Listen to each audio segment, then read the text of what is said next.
Hello, everybody. Welcome back to the You're Not Broken podcast. We are going to do several things today. One of them includes talking about this amazing paper about skin and estradiol. Every time I want to break the internet, I just tell people on Instagram that I use estriol on my face, and then we basically break the internet. One thing I wanted to tell you about is go to kellycaspersonmd.com and go to my events page. It's the beginning of the header.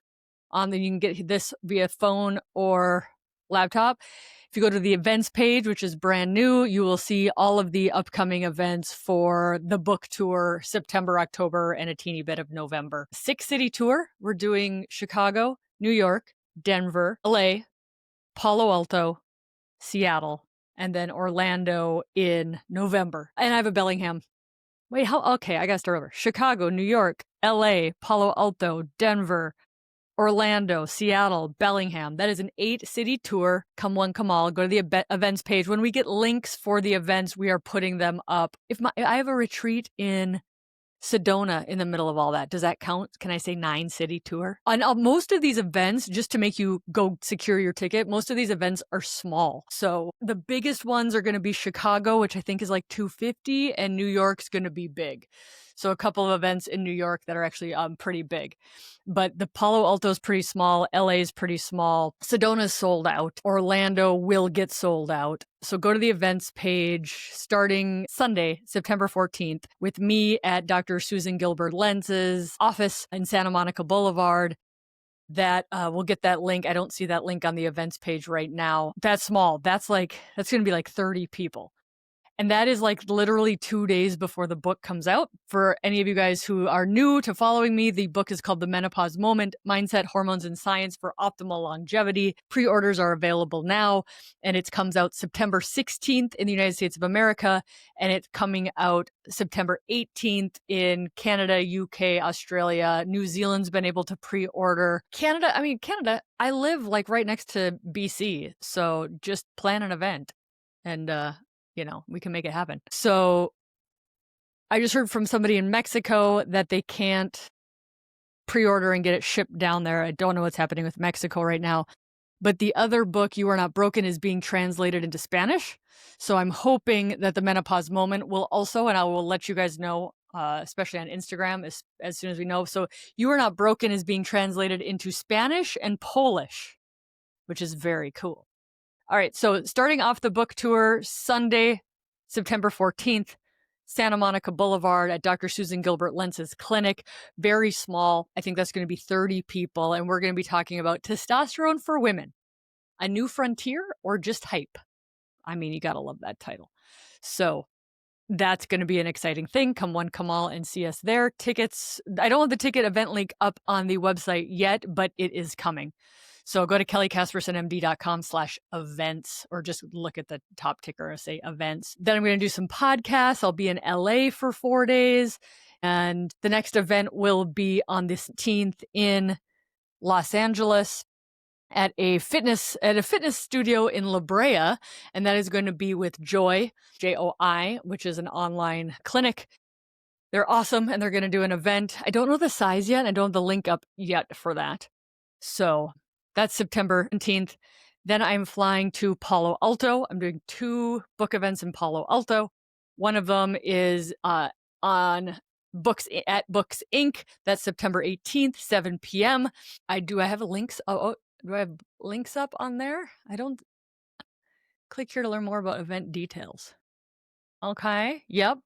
Links are up. $30 for those tickets. Most of these events you get a book at too, which is really exciting. Okay. So then the next night, and the tickets aren't out yet as of this recording, is going to be a private event with me and Mitty at the CEO's house. Bespoke, kind of higher end, nice event. But again, the tickets are not much. I think they're like $45. So come to a lovely, lovely home. So that's the 2 events, September 18th and 19th in Palo Alto. And then we're going to go to Chicago the next. We're going to do the Menopalooza in Chicago on Fulton Street. And that's awesome. Again, the links are not up yet on the events page, but they will be. So come one, come all for that one. That's a bigger event. That's going to be a couple hundred, but it'll sell out because Chicago's big. Then I'm going to go to New York. I'm going to do a book. Oh, hold on. I don't have my book signing. There's going to be a book signing in, I'm going to do a Barnes & Noble book signing in Santa Monica and I think Palo Alto. I don't have those up yet on the events page. Okay, so the third book signing at Barnes & Noble will be in New York City, September 30th from 12 to 1, so no tickets for book signing. You just come and hang out. September 30th, fireside chat with book signing at Loopwell in Montclair, New Jersey. Oh, Montclair, New Jersey. That's 9. That's 9 cities. That's technically not New York City. So that's going to be a nice event. Again, up on the events page is where you're going to find the links to all of these. And then Friday, there's probably going to be another event in New York City. It's just not up yet or planned, but stay tuned. October 3rd, with the Swell, the new perimenopause at the Hotel Chelsea in New York. So that's going to be fun. That'll definitely sell out. October 4th, then we have 2 events. We have the New Pause Symposium at Convene, New York City, Liberty Street. And then October 4th from 5:30 to 10 p.m. is going to be Palladium Times Square. And that's a bigger event. So you should be able to still get tickets. That is with Commune, and it's going to be awesome. And then I'm going to fly the next day to Denver for the Thrive Summit, which is awesome. And that's at Santa Fe Drive in Denver at the Moss Center, half a day immersion, October 5th. It's like 1:30 to 6:30 p.m. So come check out that. My retreat in Sedona is sold out, and stay tuned. In a month or two, I will be announcing location and dates for Retreat 2026. It might not be in America. Okay, then we've got our hometown book event in Bellingham, October 20th at Village Books. And then October 29th is going to be down in Seattle. That one's not up yet. And then November will be in Orlando, Women's Health Conversations. That is good friend Dr. Vonda Wright. Her event, which was amazing last year and sold out, and so much incredible energy. So if you were down in Florida at all, people traveled from all around the nation to come to that last year. So events page to find all the links. Come on, come on. All right. A lot of these do have virtual options as well. So I wanted you guys to know about that. All right. So that is that. If you have not pre-ordered yet, know that a cash-free thank you is to pre-order an author's book. So if you can do the pre-order for the Menopause Moment, it is very, very, very awesome. Orlando date, October. What did we say for? Well, there's the Menopause Conference, right? But then there's also the November date for the Vonda Wright Women's Health Conversations. And that'll be in November. So see you if you're just going to the Menopause Conference to learn. Otherwise, us on stage. Kelly and Friends, Vonda and Friends, Mary Claire, Kelly, Vonda, Dr. Corinne Menn, Dr. Susan Gilbert Lentz, all those things. Audible. Yes, it's me reading the Audible. So thank you for those who like the audiobooks. People loved my You Are Not Broken in Audible. I'm going to read to you the table of contents. Part 1, what is happening to my body? Part 2, meet the sex hormones. Part 3, hormone deep dive. Part 4, special considerations for menopause. Part 5, great sex in midlife. Part 6, lifestyle changes aren't scary. Because not just about hormones. They are magic for some people, but they are not a magic pill. I'm going to say that again. They are magic for some people, but they are not a magic pill. So you need to know all the other things. So those were the parts. And now let's go through the chapters. So in part 1, what is happening to my body? Chapter 1, biopsychosocial is a big sexy word. Chapter 2, what is menopause? Then we go to part 2, meet the sex hormones, which is chapter 3, fear is so 2002. Why are we afraid of hormones? Chapter 4, testosterone, the forgotten quarterback. Chapter 5, estrogen, wrongful imprisonment. Chapter 6, progesterone, the vindicated soul. Okay, part 3, hormone deep dive. Chapter 7, hormones prevent death and other beneficial things. Chapter 8, the midlife brain. Chapter 9, why boomers should be pissed, the timing hypothesis. Chapter 10, how to talk to your doctor about hormones and midlife symptoms. Part 4, special considerations for hormones. Chapter 11, how to talk midlife with men. Chapter 12, perimenopause, from bong hits to serious risks. Chapter 13, breast cancer. Chapter 14, special considerations for hormones, your health history. Part 5, great sex in midlife. Chapter 15, the senile vagina, genital urinary syndrome of menopause. Chapter 16, desire, sex, and hormones. Chapter 17, pro tips for better sex. Part 6, lifestyle changes aren't scary. Chapter 18, muscles and bones. Chapter 19, alcohol is toxic. Chapter 20, more tools, non-hormonal medications, and supplements. Chapter 21, bullshit and bullshit adjacent non-hormonal solutions. Chapter 22, midlife mindset makeover. Chapter 23, can hormones be preventative medicine? Chapter 24, can menopause be a choice? Pre-order it today. I want to see the numbers. I want to see the numbers on Amazon, my friends. If you don't like Amazon, you can order it in Barnes & Noble. And if you want a mom and pop, number one, contact your mom and pop bookstore locally. But I also, on my website under books, have a bunch of links to mom and pop retailers that you can do. Book is, I think, $21, which is, you guys, I just bought a textbook. I posted it on my Instagram yesterday. I just bought a textbook and it's 400 pages of textbook. I do not recommend this for the general population, but people who are like, you have to be moderately to advanced in hormone therapy to, I think, to really get this book, because it is for the advanced practitioner. But that book is $220. And I'm like, oh my God, my book is $21. It is 10% the cost of that book. Now, that book is an academic publisher. Academic books, like college books, right? Academic books are at a higher price point, but I'm like, my book is legitimately 10%. Yes, it is available in the UK. Go get it now. Tell me if you can't get it. But yes, it's available in the UK. Please get it. So this is basically Gen X getting feisty. Yes, it is available via Audible. Just go on Amazon. You can pre-order it now. I recorded it. Took 3 days straight of reading because I'm like, this book is like 100 pages more than the You Are Not Broken book. Like, sorry, not sorry. I needed to get it in. So that is the book. That is the news. That is 14 minutes into a podcast already.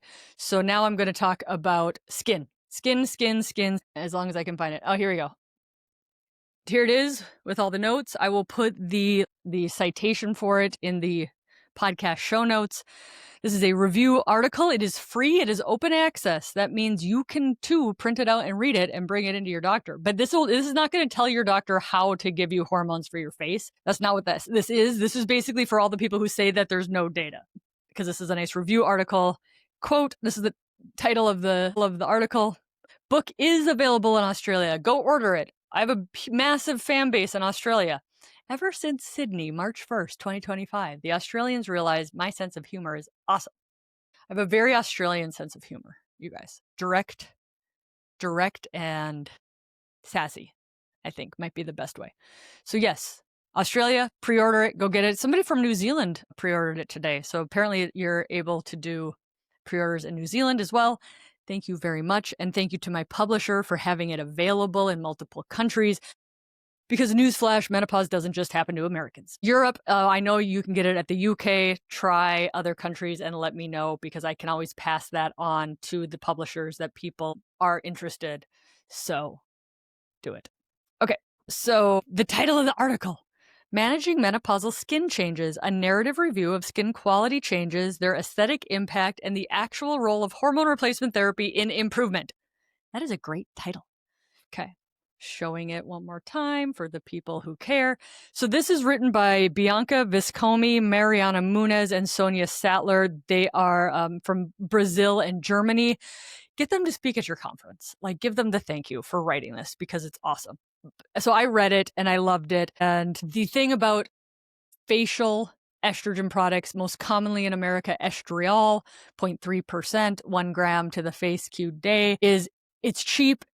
It's generic. There is no money in a pharmaceutical company actually getting this FDA approved. So don't hold your breath. And if your doctor says you couldn't put estradiol on your face, ask them why not. Print out this article and bring it in. Why would you put estradiol on your face? It's an alcohol base. Yeah. Don't use the estradiol gel that's used for systemic. You got to make it nice for the face. That's why it's a compounded product. All right. So there's no money to study this. Don't wait around for the FDA to approve this. It's not gonna happen. It's gonna be still like difficult and compounded, but it literally, like, you know what? It's the kind of thing where it's like you don't know until you know with this thing. Like, I started mine. I probably have been using it for 2 years now. I started mine and I didn't tell anybody that I started it. And literally a couple of months later, people are like, "Oh my God, your skin's amazing." And I'm like, "You are effing kidding me." And then I just recently started a woman on it, and she was like out in public and she's like, "Strangers are coming up to me telling me that my skin is good." And she's like, "Maybe they're just being nice." And I'm like, "No, people say that your shirt is nice or your purse is nice if they're just being like nice. But strangers aren't coming up to you to tell you that your skin is good unless like your skin is really good." So that's why most people compound it. You're not supposed to use like the systemic gel on your face. That's not tested and it's higher dose. Estriol for your face is local only, just like vaginal. Low potency, non-systemic. What's the difference between local and systemic? Dosing. Dosing, dosing, dosing. Okay, so that was my first comment, is like, cosmetic companies won't profit from this because it's a prescription, right? So nobody's going to put a lot more data into this. The other issue I had with this review article, and I freaking love this review article, but these are the issues I had with it. They didn't address testosterone at all. I would like to see more data on the role of testosterone in hair growth, specifically eyebrows. Highly interested in that. So they don't talk about testosterone at all with this article. And the other thing I want to talk about is that some people just seem to freaking not get it, is that your skin is an organ. Your bones are an organ. What's happening to your skin is happening to your bones. Thinning, wrinkling, not that your bones are wrinkling, but like you're losing your collagen, you're losing your extracellular matrix, you're losing the repair mechanisms. So understand that. Understand that what's happening to your skin is also happening inside to other organs. Your skin's just the outward manifestation of it. So I just think that's very important. And I think the other bias about all of this, and I've been waiting to talk about it, is we're like, "Oh my God, should I get a facelift? Should I get a facelift? Should I get a facelift?" Like, women are willing to spend like $20,000 and the risk of anesthesia, but then they flip out about a little bit of estriol on their face.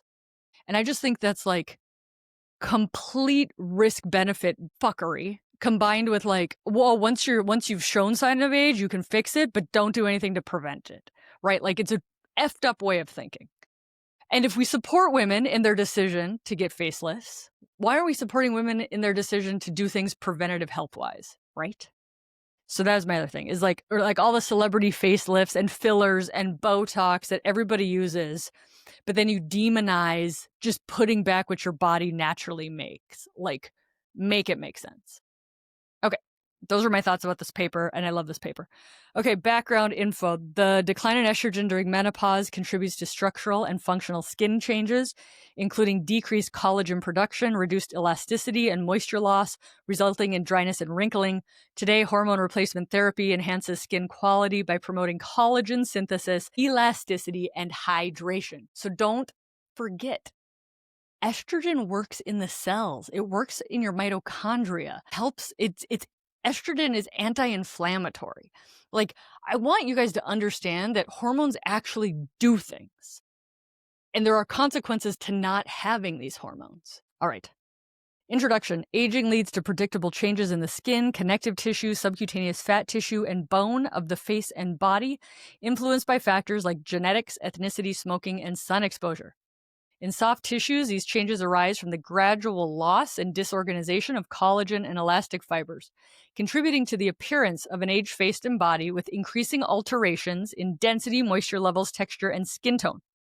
These changes can negatively impact self-esteem, as skin appearance strongly impacts emotional well-being, self-image, life satisfaction, and social interactions. In addition to these gradual changes, shifts in hormones, specifically those which accompany menopause, cause significant changes in skin appearance within a comparatively short period of time.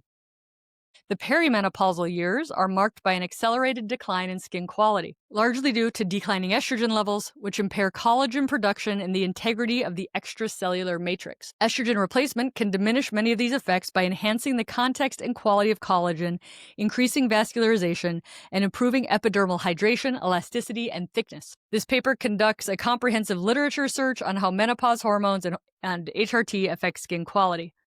In this review, we use skin quality to refer to measurable features such as elasticity, hydration, thickness, and texture, or skin health, to encompass both these structural properties and physiologic function, and skin aging to describe age-related structural and functional changes.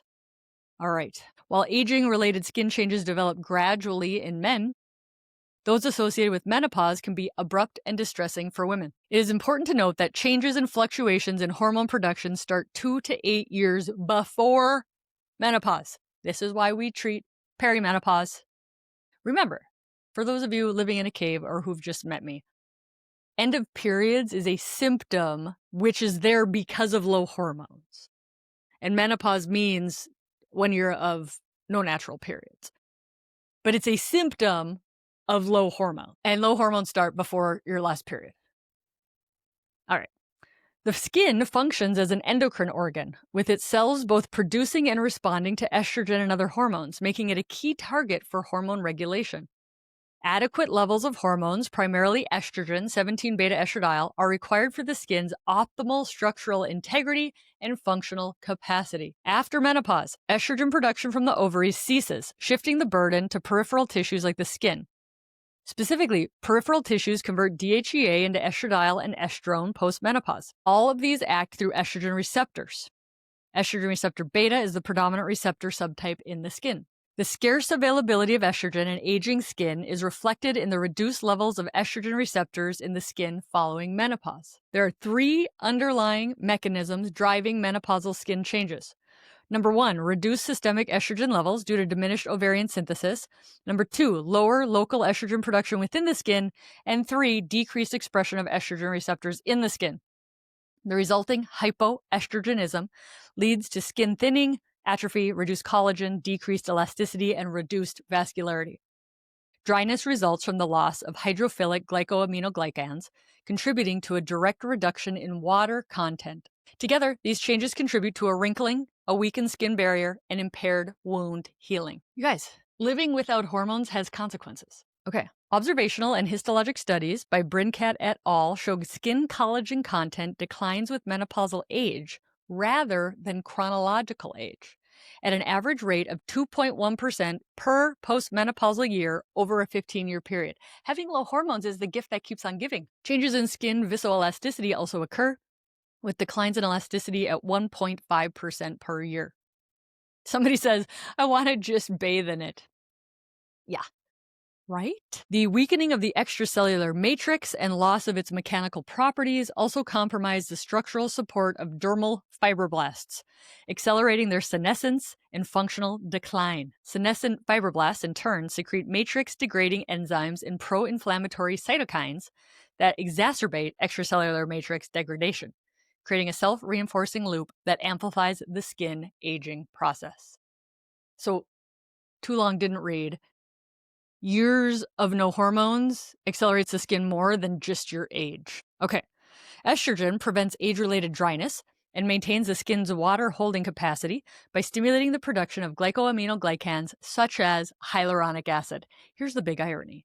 Nobody lets you have estriol for your face, and then all the skincare products sell you hyaluronic acid, which is what estrogen helps promote naturally in the first place. Do you ever feel like maybe the deck is stacked against you? All right. And then they're saying that their sebum from sebaceous glands decreases, and that makes problems too, such as dryness. Wrinkling results from the gradual deterioration of structural components in the dermis. Look at all my notes. For those of you who can see, look at all my notes.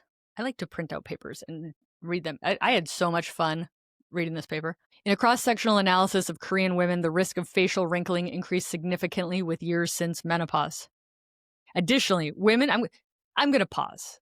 You're going to need to leave this, to hear this one. Women with a history of hormone replacement therapy had a significantly lower risk of facial wrinkling compared to those without hormonal therapy. Okay, The other thing, they do a little they do a little history lesson about hormone replacement therapy. And again, these people are like dermatology experts, not menopause hormone therapy experts. So they're a little bit wrong in some of this, if you are actually to read the paper. But they do say that, remember, before 2002, 40% of women in America were on hormones. Right now, it's 5% for FDA approved prescriptions, probably more than that with compound. It's hard to count compounded people. But that's how much I want to normalize hormones. It's like, you guys, there was a place in a time called the 90s when 40% of women in America were on hormones. I will have you know. Okay. And this is another thing where they're wrong. They say, although HRT appears to offer benefits for skin thickness, elasticity, and collagen when given near the onset of menopause, it is not currently indicated solely for treating estrogen-deficient skin. I would technically disagree with that because vaginal estrogen is FDA approved for vaginal atrophy, genital urinary syndrome, and menopause, which is estrogen-deficient skin of the vulva and vagina. So my lens is a GSM lens. They're dermatologists. So I'd say, no, actually, we do have an FDA approved indication for skin, which is vaginal atrophy. So there you go. And then they say another wrong thing.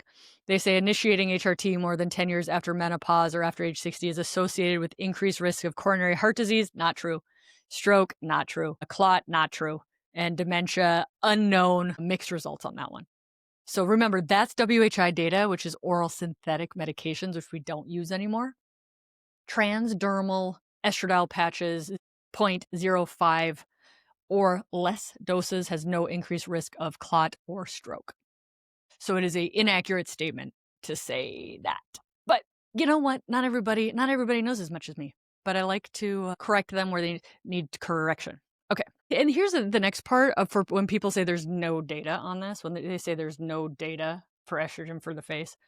It says, to better understand estrogen's specific role in skin aging, many studies have compared postmenopausal women receiving HRT to those who do not, using both clinical and histological endpoints to assess changes in collagen, elasticity, and hydration.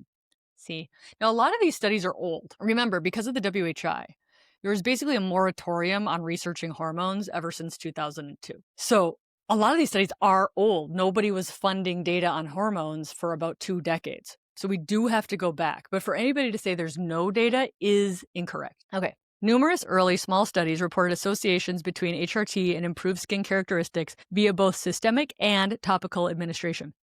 For example, in a randomized double-blind placebo-controlled trial of 60 postmenopausal French-Canadian nuns, chosen to minimize variability in lifetime sun exposure, smoking, and diet, they showed that 12 months of systemic conjugated equine estrogen, so not estradiol, significantly increased the thickness of the skin by 11.5% and dermis thickness by 33%, with no statistically significant difference observed in the control population. In a non-randomized placebo-controlled study, they found a 6.49% increase in dermal collagen after 6 months of systemic HRT. In a third trial of 40 postmenopausal women aged 44 to 55, they showed significant improvements in skin elasticity, thickness, and hydration after 7 months of oral 17-beta estradiol. There you go. Don't tell me there's no data. Another line of evidence, this one is pellet data. So this treatment was subcutaneous 17-beta estradiol and testosterone pellet in perimenopause was shown to prevent or reverse collagen loss. So very cool. It says, despite these positive findings, not all studies have reported consistent effects. And then they cite one which did not show consistent effects, but it was synthetic progestin and ethinyl estradiol. So this was birth control. So they're basically like, not all studies show a good effect, and here's one that doesn't show a good effect, but it's actually using birth control pills, not hormone therapy. And again, I think these are dermatologists. They're not hormone experts, so they're not picking out the fact that birth control is not PET therapy. For those of you who don't know, PET is the new nomenclature for HRT, PET meaning progesterone, estrogen, testosterone, or precision endocrine therapy.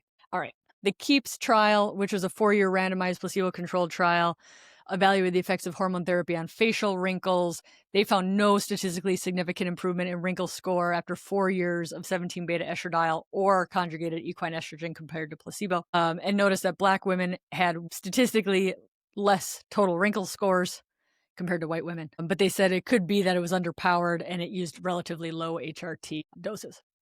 So I looked it up. It was 0.05 of transdermal estradiol. Not the lowest dose of transdermal estradiol, but it's the middle dose. All right, what else should we do? It says, although placebo-controlled trial results on the effects of PET therapy are inconsistent, large observational data sets also support beneficial skin effects of HRT. There's a Japanese study. HRT reversed the decline in elasticity, showing a 5.2% gain over 12 months. In another study, elasticity increased from approximately 40% to 60% in menopausal women receiving PET therapy compared to controls. So yeah, again, too long didn't read is don't let anybody tell you there's no data. This is a really nice summary, and again, it's free online. So there was another one looking at the National Health and Nutrition Examination, or NHANES study of 3,800 postmenopausal women. Estrogen use was associated with statistically significant decrease in the likelihood of dry skin and wrinkling. So I can keep going. And literally, it keeps going.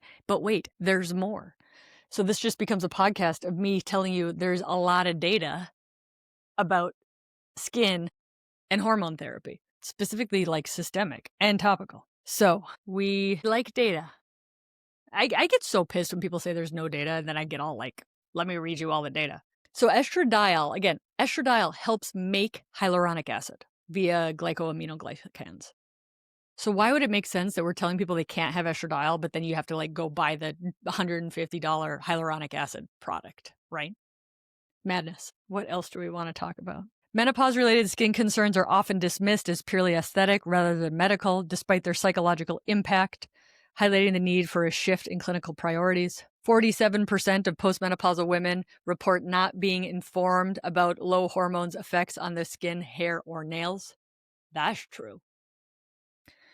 Okay. Approximately 1/3 of adults with aesthetic concerns are increasingly focused on skin quality, yet this issue is often overlooked by medical professionals. That's true. So I don't know what else to tell you. People who say hormones don't work don't understand how hormones work. This is the most obvious statement in the entire world. Okay, so their conclusions.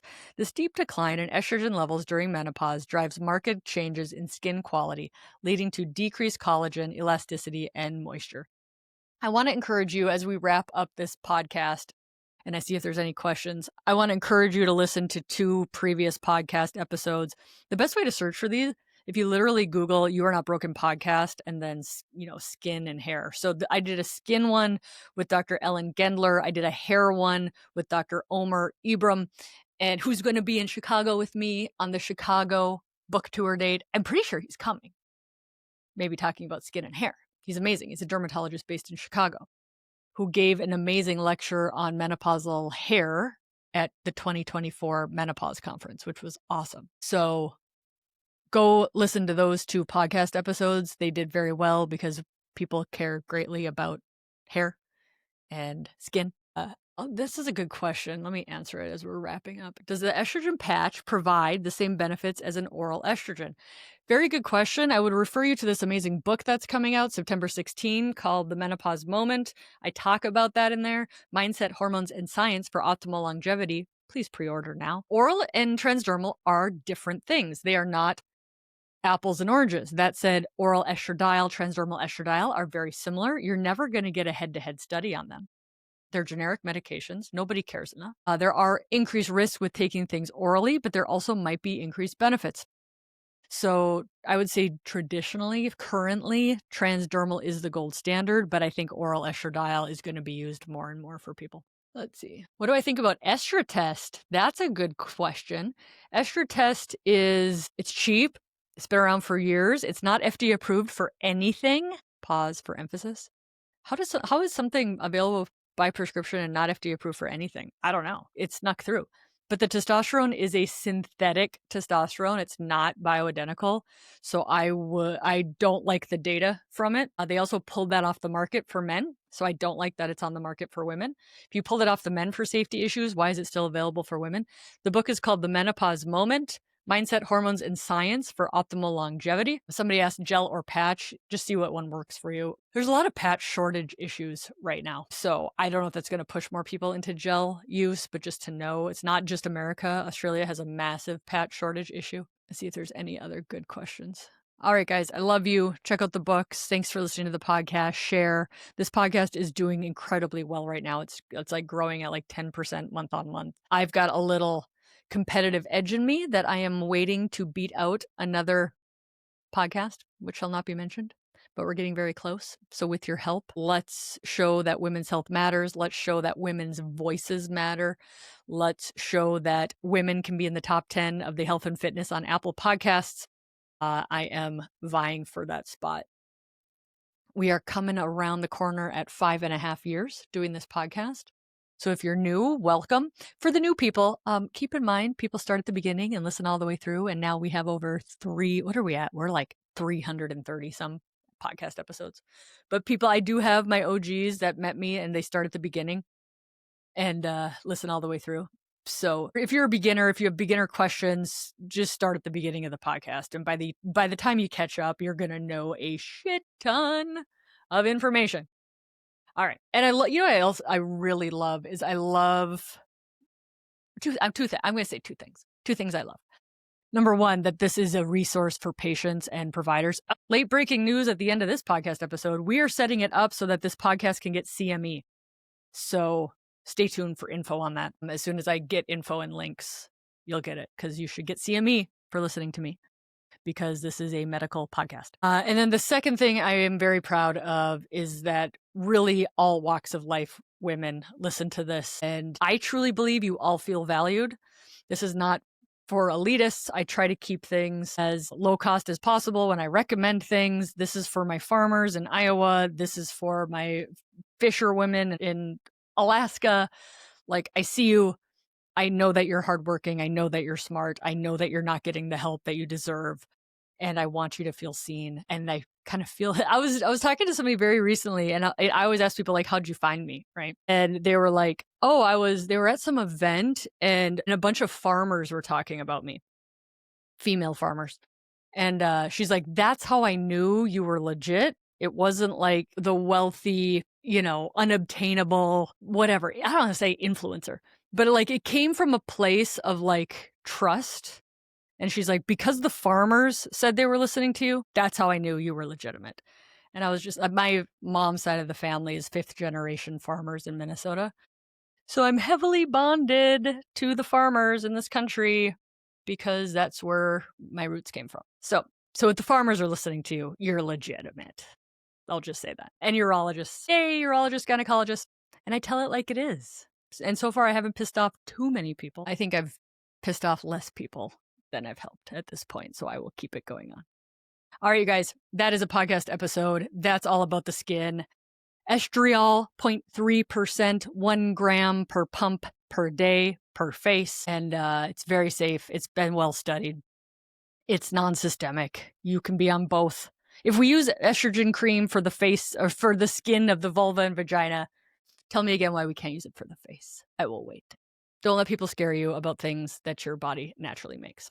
All right. I love you so much. Until next time, remember, you are not broken. And check out the events page and go get my book. I love you. Bye-bye.